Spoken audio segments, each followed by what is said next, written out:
He slid the prenup across the table like it was a death sentence.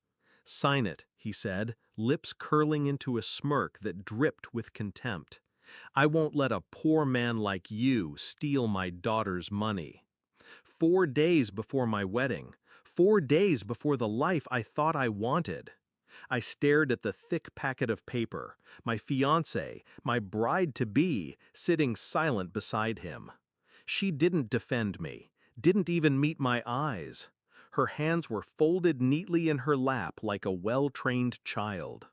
That silence told me everything. This wasn't protection, this was a setup. Backstory.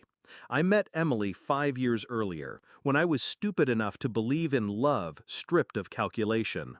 She was radiant, magnetic, the kind of woman who filled every room. I thought she saw me, not my watch, not my car, not the suit I wore that day. We built memories fast, trips, promises, whispered plans at 2 a.m. I thought it was real. I thought she chose me, not what I could become.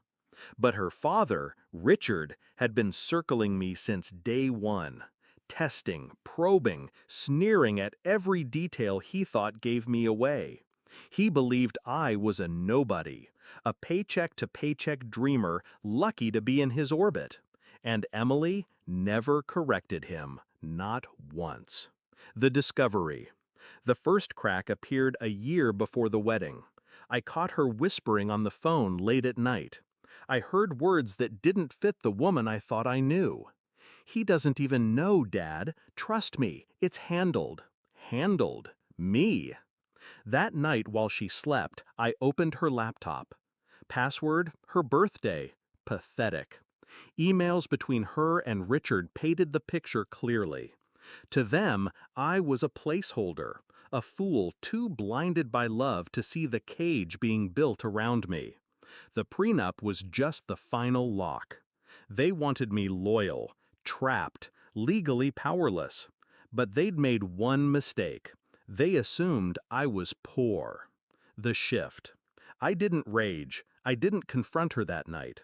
Emotion is weakness when you're hunting predators. I closed the laptop, kissed her forehead, and whispered, "I love you," like nothing had changed. Inside, I made a promise. They would choke on their arrogance. What they didn't know was simple. I wasn't some broke romantic. I had built my own empire quietly. A startup I sold 2 years before meeting Emily left me with $29 million spread across silent accounts and discreet trusts. I lived modestly on purpose. I let them believe their own lies. And now, I had a plan. The setup. The next morning, I called my lawyer, a man sharper than any of Richard's overpaid sharks. We drafted my counterplan in silence. Step 1, sign the prenup. Smile while doing it. Pretend defeat. Step 2, insert clauses they wouldn't notice, hidden in legalese, buried in their arrogance. Protections, reversals, stipulations that would, in the right light, bleed them dry instead of me. Step 3, wait. Patience is the weapon most men refuse to sharpen. Execution. 4 days later, I sat in Richard's study again. The same smug grin stretched across his face. Emily beside him, still silent. I lifted the pen. My hand didn't shake. I signed every page with a calm precision that unnerved them. "Smart choice," Richard muttered. He thought he'd won. But winning isn't declared in whispers. It's declared when the knife twists. The wedding. The ceremony was lavish, paid for by Richard, orchestrated like a corporate merger, not a marriage. I played the part, kissed the bride, smiled for the cameras, and all the while, the inked clauses sat waiting in that contract like dormant landmines. The turn. The shift came months later. The marriage wasn't love, it was theater. Emily played the doting wife, but her eyes were elsewhere. Richard still treated me like an unwelcome tenant in his kingdom. And then Emily slipped. careless. I found messages to another man, a man she called Escape. I didn't need rage, I needed timing.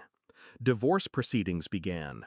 Richard pushed her forward, confident their prenup had me cornered, that I'd walk away empty-handed, humiliated.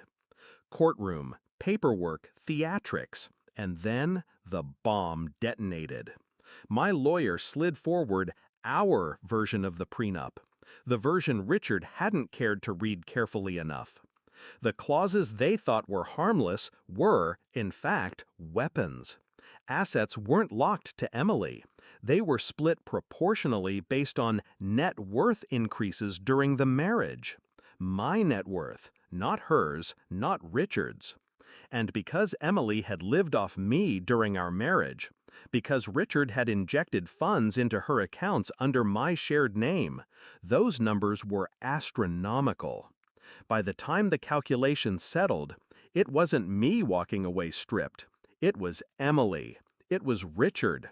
Their wealth funneled into mine, legally bound, airtight. Richard's smirk evaporated in real time. Emily's face crumbled like glass. The confrontation.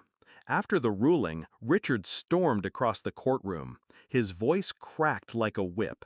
"You planned this."